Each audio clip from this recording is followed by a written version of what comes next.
Dear students, welcome to ABC Coaching Center. মই দেবজিৎ আপোনালোকক স্বাগতম জনাইছো আন এটা নতুন ক্লাস লৈ। ইতিমধ্যে আমি আমাৰ প্ৰথম ইউনিট আছে সেই ইউনিটৰ আমি অন্তিম পৰ্যায়ত আহি পাইছো আৰু আমি যিবিলাক আজি কোশ্চেন আনসাৰ বিলাক আলোচনা কৰিম সেইবিলাক তোমালোকৰ বাবে খুব গুৰুত্বপূৰ্ণ হৈ আছে বা হবলৈ গৈ আছে পৰীক্ষাৰ বাবে। এয়া সহ তোমালোকৰ প্ৰথম কোশ্চেনটো কি দি আছে এয়া স্ক্ৰিনত তোমালোকে দেখিবলৈ পাই আছা। পুঁজিবাদী অৰ্থনীতিৰ প্ৰধান বৈশিষ্ট্যবোৰ কি কি, অৰ্থাৎ পুঁজিবাদী যে অৰ্থনীতি আছে সেই অৰ্থনীতিৰ আমাৰ বৈশিষ্ট্যবোৰ কি কি আমি আলোচনা কৰব। আগৰ ভিডিওত আমি পাইছো যে পুঁজিবাদী কাক বলে, এতিয়া আমি আকৌ আলোচনা কৰিম আৰু তাৰ বৈশিষ্ট্যবিলাক আমি আলোচনা কৰিম। যে উত্তৰত কি দি আছে তোমালোকে চাইবা, এতিয়া চাই আছা উত্তৰত দি আছে কি আছে, পুঁজিবাদী অৰ্থনীতি হৈছে এনে এক অৰ্থনীতি ব্যৱস্থা য'ত উৎপাদনৰ উপাদানসমূহ ব্যক্তিগতভাৱে মালিকানাধীন। উৎপাদনৰ এই উপাদানবোৰ লাভ অৰ্জনৰ লক্ষ্যৰে দ্বাৰা পৰিচালিত। এই অৰ্থনৈতিক গাঁথনি মুক্ত অৰ্থনীতি বা লাইসেন্স কেয়াৰ বুলি কোৱা হয়। অৰ্থাৎ আমাৰ যেটো অৰ্থনীতি কি কৰে, উৎপাদনৰ যেটো উপাদান আছে, উৎপাদনৰ উপাদানসমূহ কাৰ হাতত থাকে, যিবিলাক প্ৰাইভেট সেক্টৰ থাকে, যিবিলাক মালিকানাধীন যিবিলাক থাকে তাৰ হাতত থাকে। অৰ্থাৎ এইবিলাক উৎপাদন কৰে আৰু এই অৰ্থনীতিত উৎপাদন যেটো কৰা হয়, উৎপাদনৰ যেটো লক্ষ্য থাকে সেই লক্ষ্যটো কি হল যে বজাৰত লৈ গৈ তাক বিক্ৰি কৰি লাভ অৰ্জন কৰাই হল আমাৰ এই পুঁজিবাদী অৰ্থবিজ্ঞানৰ মূল উদ্দেশ্য বা উৎপাদনৰ মূল উদ্দেশ্য বুলি আমি ক'ব পাৰো। আৰু এই অৰ্থনীতি কি বুলি কোৱা হয়, মুক্ত অৰ্থনীতি বা লাইসেন্স কেয়াৰ বুলিও কোৱা হয়। তো বুজি পালা তোমালোকে পুঁজিবাদী অৰ্থনীতি কাক বলে। এতিয়া আমি তাৰ বৈশিষ্ট্যবোৰ আমি আলোচনা কৰিম। তো পুঁজিবাদী অৰ্থনীতিৰ বৈশিষ্ট্যসমূহ হল কি কৈছে, এয়া চোৱা পুঁজিবাদী অৰ্থনীতিৰ বৈশিষ্ট্য। এক নম্বৰটো কি কৈছে, এই আৰ্থিক ব্যৱস্থাত উৎপাদনৰ মহিলাসমূহ মালিকীস্বত্ব ব্যক্তি বিশেষৰ হাতত থাকে। অৰ্থাৎ কি এই আৰ্থিক ব্যবস্থা কি থাকে, পুঁজিবাদী আৰ্থিক ব্যবস্থা কি থাকে, উৎপাদনৰ যিবিলাক উপাদান থাকে, যিবিলাক ভূমি শ্ৰম মূলধন আৰু সংগঠন যেটো আছে তোমালোকৰ উৎপাদনৰ মহিলাসমূহ কাৰ হাতত থাকে, প্ৰাইভেট সেক্টৰ, তাত মালিকীস্বত্ব যিবিলাক ব্যক্তি থাকে, ডাঙৰ ডাঙৰ যিবিলাক কোম্পানী থাকে সেইবিলাকৰ হাতত থাকে। এক নম্বৰ বৈশিষ্ট্য হল এয়া। এতিয়া চোৱা দুই নম্বৰ বৈশিষ্ট্যটো কি কৈছে, দুই নম্বৰ পয়েন্টটো কি কৈছে, দুই নম্বৰ পয়েন্টটো হৈছে সামগ্ৰী উৎপাদনৰ বজাৰ কেন্দ্ৰিক হয়। অৰ্থাৎ সামগ্ৰী যেটা উৎপাদন কৰা হয় সেইটো কত লৈ যাব, বজাৰত লৈ গৈ তাৰ পৰা বিক্ৰী কৰি তাৰ পৰা লাভ অৰ্জন কৰাই হল এই অৰ্থনীতিটোৰ মূল বৈশিষ্ট্য। এতিয়া চোৱা তিন নম্বৰটো কি কৈছে, তিন নম্বৰটো কৈছে শ্ৰম ক্ৰয় বিক্ৰয় মজুৰি হাৰৰ ভিত্তিত হয়। অৰ্থাৎ কি হৈছে, যেটো আমি শ্ৰম প্ৰদান কৰো, যেটো শ্ৰম প্ৰদান কৰো তাৰ বিপৰীতে আমি কি অৰ্জন কৰিবলৈ পাওঁ, তাৰ বিপৰীতে আমি মজুৰি অৰ্জন কৰিব পাওঁ। অৰ্থাৎ যিবিলাক আমি শ্ৰম দান কৰো শ্ৰমৰ এটা মজুৰি আছে না নাই, এই যেটো আমাৰ পুঁজিবাদী অৰ্থবিজ্ঞান আছে এই পুঁজিবাদী অৰ্থবিজ্ঞানত শ্ৰম প্ৰদান কৰিলে তাৰ পৰা মজুৰি অৰ্জন কৰিব পায়। এই তিনিটা হল তোমালোকৰ পুঁজিবাদী অৰ্থনীতিৰ মূল বৈশিষ্ট্য হ'ব। তাৰ পিছৰ প্ৰশ্নটো কি কৈছে চোৱা, এতিয়া তোমালোকে ইয়াত যে সমষ্টিবাদী অৰ্থনীতিৰ বিষয়বস্তুসমূহ কি কি চমুকৈ আলোচনা কৰা। তো অৰ্থনীতিৰ বিষয়বস্তু সমষ্টিবাদী অৰ্থনীতিত কি কি বিষয়বস্তু সামৰি লয় সেই বিষয়ে আমি ইয়াত তোমালোকক আলোচনা কৰিবলৈ দিছে। এয়া চোৱা, এতিয়া আমি ইয়াৰ উত্তৰ আলোচনা কৰিম। কি দি আছে উত্তৰত, যে সমষ্টিবাদী অৰ্থনীতি অধ্যয়নে অৰ্থনীতিৰ এক বিস্তৃত পৰিসৰ সামৰি লয়। ইয়াত অৰ্থনীতিৰ বিভিন্ন চলকসমূহৰ উপস্থিতি আৰু সেইবোৰৰ মাজৰ সম্পৰ্ক কথা ব্যাখ্যা কৰা হয়। অৰ্থাৎ সামগ্ৰিক অৰ্থনীতি আমি পঢ়ি আহিছো, সমষ্টিবাদী যেটো অৰ্থনীতি, সমষ্টিবাদী অৰ্থনীতি কি কৰে, এক সামগ্ৰিক পৰিসৰ যেটো সামগ্ৰিকভাবে যেটো এটা বিস্তৃত পৰিসৰ একটা সামৰি লয়। অৰ্থাৎ ইয়াত কি কৈছে, অৰ্থনীতিৰ বিভিন্ন চলকসমূহ যে আছে সেই চলকসমূহৰ উপস্থিতি আৰু সেইবোৰৰ মাজত যিবিলাক সম্পৰ্কৰ কথা ব্যাখ্যা কৰা হয়। যিবিলাক আমাৰ সামগ্ৰিক যোগান, সামগ্ৰিক চাহিদা, সামগ্ৰিক দৰ, সামগ্ৰিক জাতীয় আয়, এইবিলাকৰ যেটো আমাৰ সম্পৰ্ক আছে সেইবিলাকৰ বিষয়ে আমাৰ যেটো সমষ্টিবাদী অৰ্থবিজ্ঞানত ব্যাখ্যা কৰা হয়। এতিয়া চোৱা কি কৈছে, সমষ্টিবাদী অৰ্থনীতিৰ মূল বিষয়বস্তুসমূহ তলত উল্লেখ কৰা হল। কি কি বিষয়বস্তু সমষ্টিবাদী অৰ্থবিজ্ঞানে সামৰি লয় সেই বিষয়বস্তুসমূহ তলত ইয়াত আলোচনা কৰা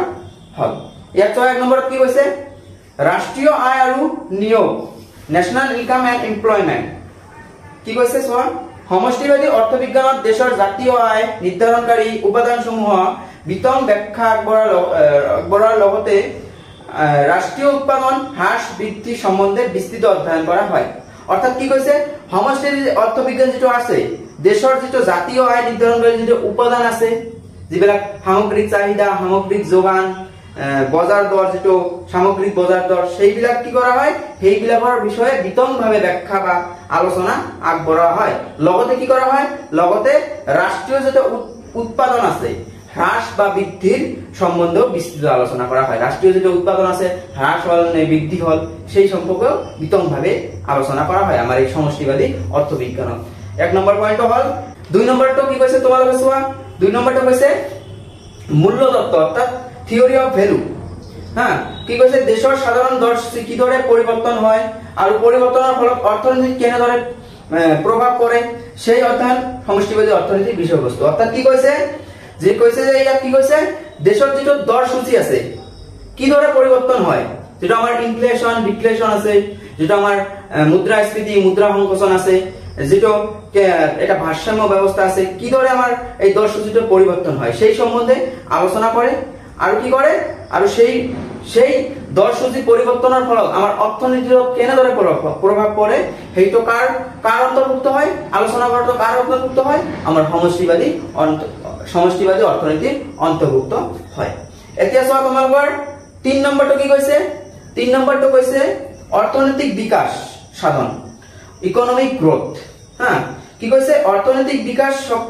বিকাশ সকল দেশৰে এক গুৰুত্বপূৰ্ণ উদ্দেশ্য কিন্তু এনে বিকাশৰ কেনে ধৰে সম্ভৱ তাৰ আলোচনা সমষ্টিবাদী অৰ্থনৈতিক বিজ্ঞানৰ অধ্যয়নৰ এক মুখ্য অংগ সাধাৰণতে অৰ্থনৈতিক বিকাশে ৰাষ্ট্ৰীয় আয় পৰিমাণ বৃদ্ধি হোৱা বুজায় যদিও ইয়াৰ লগতে হ্ৰস্বকালীন আৰু দীৰ্ঘকালীন সমস্যাসমূহ জড়িত হৈ আছে অৰ্থাৎ 3 নম্বৰ পইণ্ট আমাৰ কি কৈছে 3 নম্বৰ পইণ্টত কৈছে যে অৰ্থনৈতিক বিকাশ সাধন অৰ্থাৎ এখন সমষ্টিবাদী অৰ্থবিজ্ঞানৰ মূল বিষয়বস্তু কি হল যে আমাৰ অৰ্থনীতিৰ বিকাশ সাধন কৰিব লাগে আন দেশৰ লগত আমাৰ অৰ্থনীতিৰ কেনে ধৰে পিছু পৰে আছে বা আগবাঢ়ি আছে সেই বিষয়ে আমাৰ অৰ্থনীতিৰ কেনেকৈ উন্নত কৰিব পৰা যাব কেনেকৈ আমাৰ অৰ্থনীতিক আগবাঢ়ি লৈ যাব পৰা যাব এই ধৰণে এই কথাবিলাক কোনে আলোচনা কৰে আমাৰ সমষ্টিবাদী অৰ্থবিজ্ঞানে আলোচনা কৰে হ'ব 3 নম্বৰ পইণ্ট বুজি পাইছে এতিয়া চোৱা 4 নম্বৰটো পইণ্ট চোৱা কি কৈছে ৰাষ্ট্ৰীয় উৎপাদনৰ বিতৰণ ডিস্ট্ৰিবিউশন অফ ন্যাশনাল প্ৰডাক্ট দেশৰ উৎপাদন বিতৰণ ব্যৱস্থা সমষ্টিবাদী অধ্যয়নৰ বিষয়বস্তু অৰ্থনীতিবিদ ৰিকাৰ্ডে কি কৈছে শ্ৰমিক আৰু পুঁজিবাতিৰ ৰাষ্ট্ৰীয় উৎপাদন লৈ আপেক্ষিকভাৱে আগবঢ়োৱা অংশৰ কথা আলোচনা কৰিছিল অৰ্থাৎ কি হৈছে যেটো আমাৰ ৰাষ্ট্ৰীয় যেটো উৎপাদন হয় এই ৰাষ্ট্ৰীয় উৎপাদনসমূহ ভালদৰে বিতৰণ হৈছে না নাই সঠিকভাৱে যেটো বিতৰণ আয়ৰ যেটো বা উৎপাদনৰ যেটো সঠিকভাৱে বিতৰণ হৈছে না নাই সেইবিলাক কোনে দেখভাল কৰে সেইবোৰ আমাৰ সমষ্টিবাদী অৰ্থবিজ্ঞানে দেখভাল কৰে বা চোৱা চিতা কৰে বা সমষ্টিবাদী অৰ্থবিজ্ঞানৰ মূল বিষয়বস্তু এইবিলাক হয় এতিয়া 5 নম্বৰ পইণ্টটো কি কৈছে 5 নম্বৰ পইণ্টটো কৈছে বৈদেশিক বিনিময় হাৰ ফৰেন এক্সচেঞ্জ ৰেট হ্যাঁ সমষ্টিগত অৰ্থবিজ্ঞান অৰ্থনীতিৰ অধ্যয়নৰ পৰিসৰৰ বৈদেশিক বিনিময় হাৰ নিৰ্ধাৰণ সামগ্ৰীৰ আলোচনা অন্তৰ্ভুক্ত ৰপ্তানি আৰু আমদানি বাণিজ্যৰ লেনদেনৰ বাবে বৈদেশিক মুদ্ৰাৰ বিনিময় হাৰ নিৰ্ধাৰণ অতি প্ৰয়োজনীয় আৰু সমষ্টিবাদী অৰ্থবিজ্ঞানত অৰ্থনৈতিক অধ্যয়নত দুখন দেশৰ মাজত মুদ্ৰাৰ বিনিময় হাৰ নিৰ্ধাৰণ কেনেকুৱা সমস্যাৰ উদ্ভৱ হয় সেয়া বিশ্লেষণ কৰা হয় অৰ্থাৎ কি কৈছে 5 নম্বৰ পইণ্টটো কি কৈছে সমষ্টিবাদী অৰ্থবিজ্ঞানে কি কৰে যেটো আমাৰ বাহিৰা দেশৰ লগত যেটো বাণিজ্য কৰিবলৈ যোৱাত কি কৰে মুদ্ৰাৰ যেটো বিনিময় হাৰ যেটো প্ৰস্তুত কৰিবলগীয়া হয় সেটো কোনে কৰে আমাৰ সমষ্টিবাদী অৰ্থবিজ্ঞানে কৰে অৰ্থাৎ যেতিয়া আমি ৰপ্তানি কৰিম বা আমদানি কৰিম আমাৰ টকাৰ ভ্যালুখিনি বাহিৰা টকাৰ ভ্যালুৰ লগত কিমানখিনি আগবঢ়া বা পিছপৰা সেইটো নিৰ্ধাৰণ কৰে আমি বাহিৰা দেশৰ পৰা যেতিয়া কোনো এটা সামগ্ৰী ধৰি লোৱা আমি বাহিৰা দেশৰ পৰা আমি কি বিয়া আমাৰ লো বিলাক ধৰা আমি আমদানি কৰি আছো তেতিয়া কি আমাৰ টকাখিনি তাক দিব লাগিব না নাই তাৰ টকাৰ বিনিময়ত আমাৰ ভাৰতবৰ্ষৰ টকাখিনি কিমান ভ্যালু এইটো নিৰ্ধাৰণ কৰিব লাগিব পিছত যেতিয়া আমি ৰপ্তানি কৰিম আমাৰ দেশৰ পৰা বাহিৰা দেশত ৰপ্তানি কৰিম তেতিয়াও বাহিৰা দেশৰ টকাৰ লগত আমাৰ টকাৰ কিমানখিনি ভ্যালু সেইটো নিৰ্ধাৰণ কৰিব লাগিব আৰু এইবিলাক কোনে নিৰ্ধাৰণ কৰে এইবিলাক আমাৰ সমষ্টিবাদী অৰ্থবিজ্ঞানে নিৰ্ধাৰণ কৰে আই হোপ 5 নম্বৰ পইণ্টটো তোমালোকে বুজি পাইছা এতিয়া আমি পিছৰ কোৱেশ্চনটো আলোচনা কৰিম সোৱা পিছৰ কোৱেশ্চনটো কি কৈছে ইয়া পিছৰ কোৱেশ্চনটো কৈছে যে ৰাষ্ট্ৰখনৰ অৰ্থনৈতিক ব্যৱস্থাৰ প্ৰধান খণ্ডসমূহ কি চমুকৈ আলোচনা কৰা অৰ্থাৎ ৰাষ্ট্ৰ এখনত যিবিলাক অৰ্থনৈতিক ব্যৱস্থা যেটো প্ৰধান খণ্ডবিলাক আছে সেইবিলাক কি কি সেই বিষয়ে আমি এই কোশ্চেনটোত আলোচনা কৰিম। সো আনসাৰত কি দিয়া আছে ইয়া আনসাৰত তোমালোকৰ ইয়া দিয়া আছে সকলোবোৰ আৰ্থিক ব্যৱস্থাত প্ৰধানকৈ 4টা খণ্ডই গুৰুত্বপূৰ্ণ ভূমিকা লাভ কৰা দেখা যায়। এই খণ্ডকেইটা তললৈ চমুকৈ আলোচনা কৰা হ'ল। অৰ্থাৎ আমাৰ এটা অৰ্থনীতিত প্ৰধান কি কি খণ্ড ই কৰে 4টা প্ৰধান খণ্ডই আমাৰ গুৰুত্বপূৰ্ণ ভূমিকা লাভ কৰে। এই 4টা খণ্ডৰ বিষয়ে আমি ইয়া তলত আলোচনা এতিয়া কৰিম। 1 নম্বৰ খণ্ডটো কি আছে আমাৰ 1 নম্বৰ খণ্ডটো আছে ব্যক্তিগত ব্যৱসায় প্ৰতিষ্ঠান অৰ্থাৎ ফান্ডস যিবিলাক উদ্যোগ প্ৰতিষ্ঠান আছে সেইবিলাক। সো এতিয়া কি কৈছে উদ্যোগ প্ৰতিষ্ঠানৰ বিষয়ে কি কৈছে ব্যক্তিগত ব্যৱসায়িক প্ৰতিষ্ঠানসমূহে বজাৰৰ বাবে উৎপাদন কৰে আৰু উৎপাদনৰ পৰা সৰ্বোচ্চ লাভ অৰ্জন কৰাৰ বাবে প্ৰচেষ্টা চলায়। এনে কৰিবলৈ যাওঁতে ব্যৱসায় প্ৰতিষ্ঠানসমূহে নানা অনিশ্চয়তাৰ সন্মুখীন হ'বলগীয়া হয়। অৰ্থাৎ কি হয় যেতিয়া কি হয় এটা ব্যক্তিগত প্ৰতিষ্ঠান কি কৰে উৎপাদন যেতিয়া কৰে এই উৎপাদনসমূহ কি কাৰণে কৰে যাতে তেওঁ সৰ্বোচ্চ লাভ পাব বিচাৰে সৰ্বোচ্চ বজাৰত তেওঁলোকে উৎপাদিত সামগ্ৰীখিনি বজাৰত বিক্ৰী কৰি তাৰ পৰা কি পাব পাৰে তাৰ পৰা সৰ্বোচ্চ লাভ অৰ্জন কৰিব পাৰে। সেই উদ্দেশ্যে এই ব্যক্তিগত প্ৰতিষ্ঠানসমূহে কি চলায় উৎপাদন প্ৰক্ৰিয়াটো চলাই লৈ যায়। বুজি পাইছা এইখিনি পইণ্টত বুজি পাইছা যে উৎপাদন প্ৰতিষ্ঠান বা ব্যৱসায় প্ৰতিষ্ঠানে কি কৰে আই হোপ তোমালোকে বুজি পাইছা এইটো পইণ্টত। এতিয়া চোৱা 2 নম্বৰ পইণ্ট কি কৈছে 2 নম্বৰটো পইণ্টত আছে তোমালোকৰ চৰকাৰী খণ্ড যেটো গভৰ্ণমেন্ট সেক্টৰ আছে যেটো তোমালোকৰ আৰ্থিক ব্যৱস্থাত আমাৰ এই গভৰ্ণমেন্ট সেক্টৰটো খুবই গুৰুত্বপূৰ্ণ আমাৰ আৰ্থিক ব্যৱস্থা এখন চলাই লোৱাৰ কাৰণে আমাৰ গভৰ্ণমেন্ট সেক্টৰটো খুবই গুৰুত্বপূৰ্ণ। এয়া চোৱা গভৰ্ণমেন্ট সেক্টৰৰ বিষয়ে কি কৈছে এয়া চোৱা এখন দেশত চৰকাৰে বিভিন্ন ধৰণৰ অৰ্থনৈতিক কাৰ্যকলাপ সম্পাদন কৰে। সেইমতে সময়ে সময়ে চৰকাৰে আইন প্ৰণয়ন কৰে আৰু আইন বলবৎ কৰি সামাজিক ন্যায় প্ৰতিষ্ঠানৰ বাবে কৰ্মপ্ৰয়াস চলায়। অৰ্থাৎ কি কৈছে আমাৰ দেশত যেটো চৰকাৰ থাকে সেই চৰকাৰটো কি কৰে আমাৰ যেটো অৰ্থনীতি থাকে অৰ্থনীতিটো কি কৰে অৰ্থনীতি যেটা আমাৰ আছে অৰ্থনীতিটো কি কৰে বিভিন্ন কাৰ্যকলাপ যিবিলাক আছে অৰ্থনৈতিক কাৰ্যকলাপসমূহ সম্পাদনা কৰে আৰু অৰ্থনীতি যেটা আমাৰ উন্নতি সাধন কৰে আৰু কি কৰে আমাৰ যিবিলাক সাধাৰণ ব্যক্তি আছে সেই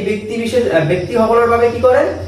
ব্যক্তিসকলৰ ৰক্ষা বা ন্যায়ৰ কাৰণে কি কৰে বিভিন্ন ধৰণৰ সময়ে কিবিলাক আইন প্ৰণয়ন কৰে আৰু কি কৰে আইনবিলাক কি কৰে বলবৎ কৰে। বুজি পাইছা এইটো পইণ্ট চৰকাৰী খণ্ডই কি কৰে আমাৰ অৰ্থনৈতিক ব্যৱস্থাত এখনত। এতিয়া চোৱা 3 নম্বৰ পইণ্টটো কি কৈছে 3 নম্বৰ খণ্ডটো হ'ল তোমালোকৰ পৰিয়াল খণ্ড যেটো তোমালোকৰ হাউস হোল্ড সেক্টৰ আছে হাউস হোল্ড সেক্টৰ বুলি কয় তোমালোকৰ পৰিয়াল খণ্ড কি হ'ল এতিয়া চোৱা পৰিয়াল খণ্ডৰ বিষয়ে কি কৈছে এয়া চোৱা পৰিয়াল খণ্ডৰ পৰাই চৰকাৰে বুজন পৰিয়ালৰ কৰ কাটাল সংগ্ৰহ কৰে আৰু অৰ্থনৈতিক এটা পৰিয়ালে ব্যক্তিগত প্ৰতিষ্ঠানসমূহৰ বাবে বজাৰ সৃষ্টি কৰে। পৰিয়াল খণ্ডই ব্যক্তিগত প্ৰতিষ্ঠানসমূহ আৰু চৰকাৰী খণ্ডলৈ শ্ৰমৰ যোগান ধৰে। অৰ্থাৎ কি কৈছে এইখিনি কথাত কি কৈছে তোমালোকৰ যেটো পৰিয়াল সেক্টৰ আছে যেটো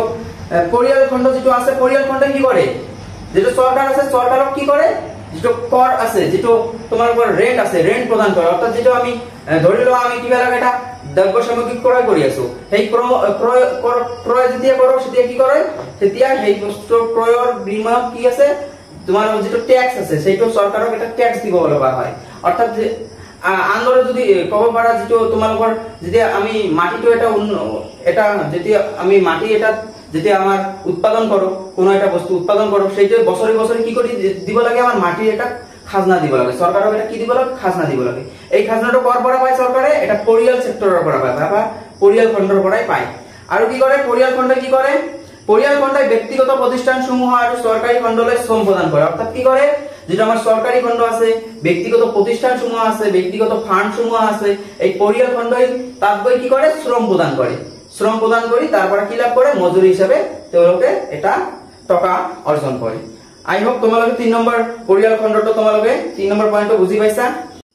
এতিয়া 4 নম্বৰ খণ্ডটো হ'ল তোমালোকৰ যেটো বৈদেশিক বাণিজ্য যেটো আছে ফৰেন ট্ৰেড আছে 4 নম্বৰ খণ্ডটোৰ বিষয়ে তোমালোকক কি কৈছে আসোৱা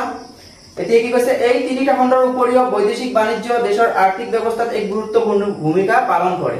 অৰ্থাৎ কি কৈছে আমদানি ৰপ্তানি মূলধনৰ যোগান বৈদেশিক ঋণ আৰু ইয়াৰ পৰিশোধ ইত্যাদি বৈদেশিক বাণিজ্যৰ সৈতে জড়িত বিভিন্ন কাৰ্যকলাপে দেশৰ সমগ্ৰ আৰ্থিক ব্যৱস্থাটোৰ ওপৰত প্ৰভাৱ বিস্তাৰ কৰে। অৰ্থাৎ কি কৈছে যে এই 3টা খণ্ড যেটো আমি আলোচনা কৰিলো এই ইয়াৰ উপৰিও কি আছে আমাৰ এটা বাণিজ্যিক যেটো বৈদেশিক বাণিজ্য খণ্ড আছে সেই খণ্ডই কি কৰে আমাৰ যেটো দেশ বিভিন্ন দেশৰ লগত বাহিৰা দেশৰ লগত যেটো আমাৰ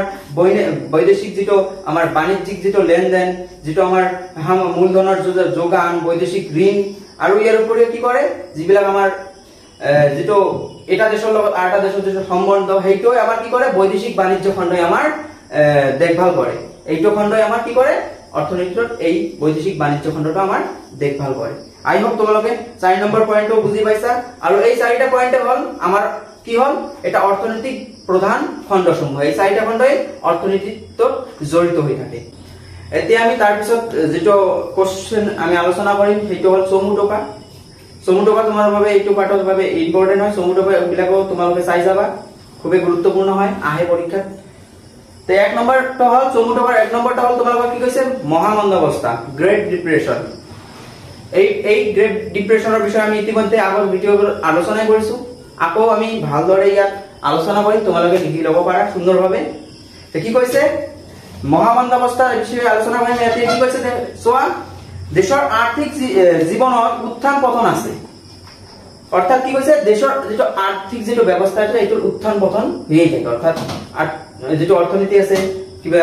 উন্নত হ'ব পাৰে বা মহামন্দাৱস্থাতো যাব পাৰে আৰ্থিক পতন যেটো আছে এইটো চলিয়ে থাকে অৰ্থাৎ তাৰ পিছত কি কৈছে সোৱা দেশৰ উৎপাদন বিনিয়োগ আয় চাহিদা মূল্যস্তৰ আদিৰ সদায় একেলগে একে পৰ্যায়ত না থাকে কি কৈছে এইবিলাক কি কৈছে এইবিলাক সদায় কি কৈছে একে পৰ্যায়ত না থাকে যিবিলাক আমাৰ মূল্যস্তৰ কোনো এটা বস্তু চাহিদা আয় নিয়োগ এইবিলাক কি থাকে একে স্তৰত সদায় না থাকে সোয়া কি কৈছে কেতিয়াবা এই চলকসমূহ ঊৰ্ধ্বগামী আৰু কেতিয়াবা নিম্নগামী হয় অৰ্থাৎ কি কৈছে এই চলকবোৰ কি হয় কেতিয়াবা ঊৰ্ধ্বগামী হয় কেতিয়াবা উন্নত দেশত যায় কেতিয়াবা অৱনতিৰ দেশত যাব পাৰে এইবিলাক এয়া কৈছে অৰ্থনৈতিক কাৰ্যকলাপৰ নিম্নগামিতাৰ চৰণ বিন্দুটো এই হল মহামন্দাৱস্থা অৰ্থাৎ কি কৈছে যে অৰ্থনৈতিক কাৰ্যকলাপৰ যেটো নিম্নগামিতাৰ যেটো চৰণ বিন্দু বা শেষ সীমা বুলি ক'ব পাৰো সেই শেষ সীমাটো হল কি হল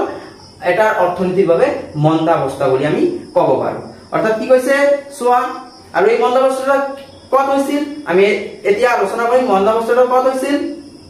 মন্দাৱস্থাটো হৈছিল পুঁজিবাদী পশ্চিমীয়া দেশসমূহত 1929 চনৰ পৰা 1933 চনলৈকে মন্দাৱস্থাই এক ভয়ানক ৰূপ ধাৰণ কৰিছিল ইয়াই মন্দাৱস্থা মহামন্দাৱস্থা বুলি ক'ব পাৰো অৰ্থাৎ কি হৈছিল যিবিলাক আমাৰ পশ্চিমীয়া দেশসমূহ আছিল যেটো পুঁজিবাদী ৰাষ্ট্ৰসমূহ আছিল পুঁজিবাদী ৰাষ্ট্ৰসমূহত কি হৈছিল যেটো তোমালোকৰ যেটো নিবনুৱাৰ হাৰ 3% পৰা 25% লৈ বৃদ্ধি হৈ গৈছিল আৰু যেটো উৎপাদনৰ যেটো পৰিমাণ যেটো উৎপাদনৰ সামগ্ৰিক পৰিমাণ কি হৈছিল 33% লৈ হ্ৰাস হৈ গৈছিল তেলে তোমালোকে কেনে ক'ব পাৰা তেলে কেনেকুৱা এটা অৱস্থা সৃষ্টি হৈছিল সেই সময়ৰ সেই অৰ্থনীতি বিলাকত আৰু সেই সময়তে কি কৰিছিল কেইনছে কি কৰিছিল জন মেইনাৰ্ড কেইনছে কি কৰিছিল তেও এটা গ্ৰন্থৰ জৰিয়তে কি কৰিছিল সমগ্ৰবাদী যেটো সমষ্টিবাদী অৰ্থবিজ্ঞান আছে সেই সমষ্টিবাদী অৰ্থবিজ্ঞান তেওঁৰ চিন্তা চৰ্চা যেটো আছে সমগ্ৰীবাদী অৰ্থবিজ্ঞানৰ যেটো চিন্তা চৰ্চা সেই গ্ৰন্থৰ জৰিয়তে তেতিয়া তেও সমষ্টিবাদী অৰ্থবিজ্ঞানৰ যেটো আছে উদ্ভাৱন কৰিছিল এ আমি ক'ব পাৰো তেনে এনে হলে তোমালোকে মহামন্দাৱস্থা ভালদৰে বুজি পালা কেতিয়া কত কোন দেশত কি কাৰণত হৈছিল হেটো আমি ভালদৰে আলোচনা কৰিলো এতিয়া চোৱা 2 নম্বৰ চমু টকাটা কি কৈছে 2 নম্বৰ চমু টকাটা হল পুঁজিবাদ যেটো আমি অলপ আগতে আলোচনা কৰি হলো হেটো পুঁজিবাদ বিষয়ে আমি এতিয়া চমু টকাত লিখিম কি কৈছে চমু টকা পুঁজিবাদত কি কৈছে পুঁজিবাদী আৰ্থিক ব্যৱস্থাত উৎপাদনৰ আহিলাসমূহ মালিকীস্বত্ব ব্যক্তি বিশেষৰ হাতত অৰ্থাৎ পুঁজিপতিৰ হাতত থাকে অৰ্থাৎ কি কৈছে যিবিলাক উৎপাদনৰ যিবিলাক উপাদান থাকে ভূমি শ্ৰম মূলধন আৰু সংগঠন এইবিলাক কাৰ হাতত থাকে এইবিলাক এজন পুঁজিপতি যিবিলাক আমাৰ পুঁজিপতি আছে প্ৰাইভেট সেক্টৰ আছে সেই প্ৰাইভেট সেক্টৰ বিলাকৰ হাতত থাকে তাৰ পিছত কি কৈছে আৰু এই ব্যৱস্থাৰ উৎপাদিত সামগ্ৰীবোৰ বজাৰ বিক্ৰীৰ বাবে উৎপাদন কৰা হয় আৰু কি কৰা হয় এই অৰ্থনীতিত কি কৰা হয় এই যিবিলাক ফাৰ্মছ আছে ফ্যাক্টৰী আছে এইবিলাক কি কৰে উৎপাদনৰ আহিলাসমূহ যাতে বজাৰত বিক্ৰী কৰিব পাৰে আৰু তাৰ পৰা এটা লাভ অৰ্জন কৰিব পাৰে সেই উদ্দেশ্যে তেওঁলোকে উৎপাদনৰ প্ৰক্ৰিয়াটো চলাই যায় আৰু কি কৈছে উৎপাদন প্ৰক্ৰিয়াত শ্ৰম ব্যৱহাৰ কৰোতে শ্ৰমিকৰ মজুৰি হাৰ নিৰ্ধাৰণ কৰি দিয়া হয় আৰু যেটো উৎপাদন প্ৰক্ৰিয়া যেতিয়া চলাই তেতিয়া শ্ৰমিক লাগিবই শ্ৰমিক যেতিয়া লাগে তেতিয়া শ্ৰমিক বিলাকক কি কৰে তেওঁলোকে এটা নিৰ্দিষ্ট যেটো শ্ৰমৰ বিনিময় অৰ্থাৎ মজুৰি মজুৰি তেওঁলোকে এটা ধাৰ্য কৰি দিয়ে যে শ্ৰমৰ বিনিময়ত কিমানখিনি মজুৰি দিয়ে সেই মজুৰি তেওঁলোকে এটা ধাৰ্য কৰি দিয়ে এইখিনি চমু টকা লিখিলে পুঁজিবাদত তোমালোকৰ হৈ যাব এতিয়া আমি 3 নম্বৰ যেটো চমু টকা আছে আমাৰ বাহ্যিক খণ্ড এক্সটাৰ্নাল সেক্টৰ যেটো আছে বাহ্যিক খণ্ড এই তাৰ বিষয়ে আমি চমু টকা ইয়াত আলোচনা কৰিম কি কৈছে এই খণ্ডটোৱে সামগ্ৰী ৰপ্তানি আমদানি আৰু লগতে মূলধনৰ আগমন আৰু বহিগমন কেইবাটাও সামৰি লয় অৰ্থাৎ কি কৰে আমাৰ যেটো বাহ্যিক খণ্ড আছে বাহ্যিক খণ্ডই কি কৰে আমাৰ যেটো আমদানি আছে ৰপ্তানি আছে বাহিৰা দেশত যেটো আমি ৰপ্তানি কৰো বাহিৰা দেশৰ পৰা যেটো আমি আমদানি কৰো সেই সম্বন্ধে আলোচনা কৰে আৰু কি কৰে যেটো বাহিৰা দেশৰ লগত যেটো আমাৰ সম্পৰ্ক যেটো আমাৰ বাণিজ্যিক সম্পৰ্ক এই আমাৰ বাহ্যিক খণ্ডটোৱে আমাৰ সুসম্পৰ্ক ৰক্ষা কৰাত সহায় কৰে আৰু তাৰ পিছত কি কৈছে চোৱা ইয়াত চোৱা কি কৈছে এই খণ্ডটোৱে দেশীয় উৎপাদন আয় নিয়োগ বিনিয়োগ আৰু অৰ্থনৈতিক কাৰ্যকলাপসমূহৰ ওপৰত উল্লেখনীয় প্ৰভাৱ পেলায় অৰ্থাৎ কি কৈছে এই বাহ্যিক খণ্ডটোৱে কি কৰে দেশীয় উৎপাদন আয় নিয়োগ বিনিয়োগ আদি অৰ্থনৈতিক কাৰ্যকলাপসমূহৰ ওপৰত উল্লেখনীয় প্ৰভাৱ বিস্তাৰ কৰে যিবিলাক আমাৰ দেশৰ যিবিলাক আমাৰ আয় আছে নিয়োগ আছে বিনিয়োগ আছে সেইবিলাকৰ ওপৰত এক গুৰুত্বপূৰ্ণ প্ৰভাৱ বিস্তাৰ কৰে আমাৰ এই বাহ্যিক খণ্ডটোৱে আই হোপ তোমালোকে এই বাহ্যিক খণ্ডৰ বিষয়ে ভালদৰে বুজি পাইছা এইখিনি চমু টকা লিখিলে তোমালোকৰ হৈ যাব তাৰ পিছত কোশ্চেন আমি এইখিনিতে চমু টকা তিনিটা কৰিলে হল আমাৰ চমু টকা এতিয়া আমি আৰু আকৌ কোশ্চেন লৈ আগবাঢ়িম এতিয়া তাৰ পিছত কোশ্চেনটো কি কৈছে তাৰ পিছত কোশ্চেনটো কৈছে তোমালোকৰ অৰ্থনৈতিক গোট বুলিলে কি বুজা অৰ্থাৎ ইকোনমিক ইউনিট অৰ্থনৈতিক গোট বুলিলে কি বুজা এতিয়া চোৱা আনসাৰত কি আছে চোৱা অৰ্থনৈতিক গোট বুলিলে অৰ্থনৈতিক সিদ্ধান্ত গ্ৰহণ কৰা ব্যক্তিসকল বা প্ৰতিষ্ঠানসমূহকে বুজায় অৰ্থাৎ অৰ্থনৈতিক গোট বুলিলে কি আমি কি বুজো যিবিলাক আমাৰ অৰ্থনৈতিক যিবিলাক ব্যক্তি আছে বা প্ৰতিষ্ঠান আছে যিবিলাক আমাৰ অৰ্থনৈতিক যিবিলাক ডেইলি বা প্ৰত্যেক দিনে যিবিলাক অৰ্থনৈতিক সিদ্ধান্ত গ্ৰহণ কৰিবলৈ পাই আছে যিবিলাক নিজৰ উপভোগ বা ক্ৰয় কৰি আছে বা উপভোগ কৰি আছে সেইবিলাকক প্ৰতিজনকে কি বুলি কোৱা হয় একোটা কি বুলি কোৱা হয় অৰ্থনৈতিক গোট বুলি কোৱা হয় বা আমি অৰ্থনৈতিক একোটাক অৰ্থনৈতিক গোট বুলি ক'ব পাৰো আই হোপ তোমালোকে অৰ্থনৈতিক গোটটো বুজি পাইছা তাৰ পিছত কোশ্চেনটো চোৱা কি কৈছে এয়া তাৰ পিছত কোশ্চেনটো কৈছে উৎপাদনৰ উপাদান চাৰিটা কি কি ইতিমধ্যে মই কৈ আহিছো এয়া চোৱা উৎপাদনৰ উপাদান চাৰিটা কি কি এয়া চোৱা উৎপাদনৰ উপাদান চাৰিটা হল এক নম্বৰটো হল ভূমি শ্ৰম মূলধন আৰু সংগঠন অৰ্থাৎ কি ভূমিটো হল আমাৰ কি স্থিৰ উপাদান এইটোক আমি বঢ়াব নোৱাৰি যেটো আমাৰ উৎপাদনৰ উপাদান আছে এইটোক আমি বঢ়াব নোৱাৰি কিন্তু আমি শ্ৰমখিনি বঢ়াব পাৰো মূলধনখিনি আমাৰ বঢ়াব পাৰো এটা উৎপাদন কাৰ্যত সংগঠন আমি বঢ়াব পাৰো হ্যাঁ এই চাৰিটা হল আমাৰ কি হল আমাৰ উৎপাদনৰ উপাদান আই হোপ তোমালোকে উৎপাদনৰ উপাদান চাৰিটা মনত ৰাখিব পাৰিবা তাৰ পিছত আছে তোমালোকৰ যেটো কোশ্চেনটো আছে তোমালোকে চোৱা এয়া SEBI ৰ সম্পূৰ্ণ নামটো কি চোৱা কি কৈছে SEBI ৰ সম্পূৰ্ণ নামটো হল Securities and Exchange Board of India অৰ্থাৎ কি ভাৰতৰ নিৰাপত্তা আৰু বিনিময় পৰিষদ হ্যাঁ এইটোৱে কি কৰে ভাৰতৰ যেটো নিৰাপত্তা বজাই ৰাখে আৰু কি কৰে বিনিময় পৰিষদ যেটো আমাৰ অৰ্থনৈতিক যিবিলাক বিনিময় সেইবিলাকে কি কৰে এই বোৰ্ডটোৱে আমাৰ এইবিলাক কাৰ্য নিৰাপত্তা বিনিময় কাৰ্য এইবিলাক সম্বন্ধে কি কৰে তোমালোকৰ দেখভাল কৰে আৰু এইটো সম্পূৰ্ণ নাম তোমালোকে আই হোপ তোমালোকে মনত ৰাখিব পাৰিবা সম্পূৰ্ণ নামটো তাৰ পিছত কোশ্চেনটো চোৱা কি কৈছে তাৰ পিছত কোশ্চেনটো আছে তোমালোকৰ নিবনুৱাৰ হাৰ কি এনসাৰ চোৱা কি কৈছে যে কাম কৰি থকা বা কাম কৰিবলৈ বিচাৰি থকা মুঠ জনসংখ্যাৰ দ্বাৰা কাম কৰি নথকা বা কাম কৰিবলৈ বিচাৰি থকা মুঠ জনসংখ্যাক হৰণ কৰিলে যি পোৱা যায় হেয়াই হল নিবনুৱাৰ হাৰ অৰ্থাৎ কি যিবিলাক মানুহে ধৰি লোৱা কাম বিচাৰি আছে বা যিবিলাক মানুহে কাম কৰি আছে সেই মানুহ বা দেশ এখনৰ মানুহ বা জনসংখ্যাৰ সংখ্যাৰে কাম নকৰা বা বহি থকা মানুহবিলাক সংখ্যাৰে যদি আমি হৰণ কৰো যেটো পাম হেইটোকে কি বুলি কোৱা হ'ব নিবনুৱাৰ হাৰ বুলি কোৱা হ'ব তাৰ পিছত কোশ্চেনটো চোৱা কি কৈছে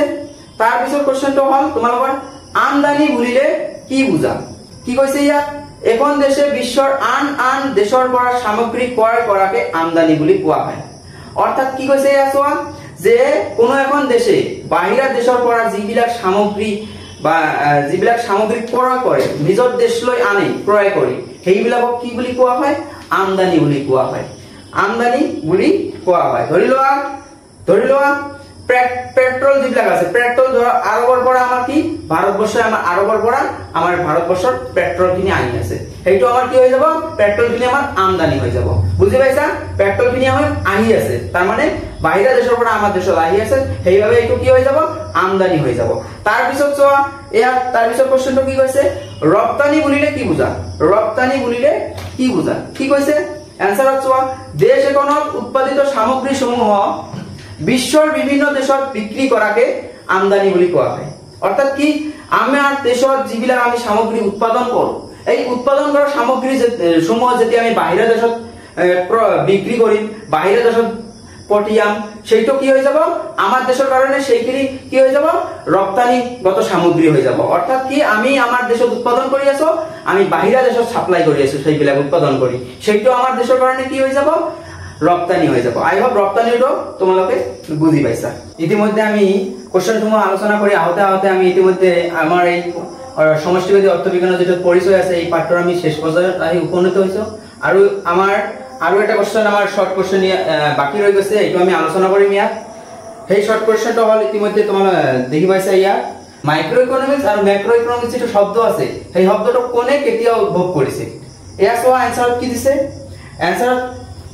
দিয়া আছে তোমাৰ ৰাগনাৰ ফ্ৰিক্সে 1933 চনত মাইক্ৰো ইকোনমিক্স আৰু মেক্ৰো ইকোনমিক্স এই দুটা শব্দ যে আছে, এই শব্দ দুটা কি কৰিছিল, উদ্ভৱ কৰিছিল। 1933 চনত ৰাগনাৰ ফ্ৰিক্সে মাইক্ৰো ইকোনমিক্স আৰু মেক্ৰো ইকোনমিক্স যেটো শব্দ আছে, সেই শব্দ দুটাৰ উদ্ভৱ কৰিছিল, সেইটো তোমালোকে মনত ৰাখি থবা। তো এতিয়া আমি আমাৰ এই ক্লাছটোৰ আমি সামৰণিত আহি উপস্থিত হৈছো, আৰু আমাৰ এই ক্লাছটো আজি আমি সামৰিবলৈ গৈ আছো। ক্লাছটো কৰি কিনে যদি তোমালোকৰ ভাল লাগি থাকে, তেনেহলে চেনেলটো সাবস্ক্ৰাইব কৰিব, আৰু লগতে বেল আইকনটো প্ৰেছ কৰি দি ৰাখিব, আৰু লগতে কি ভিডিও ক্লাছৰ যেটো ভিডিও আছে, ভিডিওটো তোমালোকে লাইক কৰিবা, আৰু লগতে বন্ধু বান্ধৱী তোমালোকৰ যিবিলাক আছে, বন্ধু বান্ধৱীৰ লগত শ্বেয়াৰ কৰিবা। তো আজি আমি ক্লাছটো ইয়াতে সামৰণি মাৰিছো। ধন্যবাদ।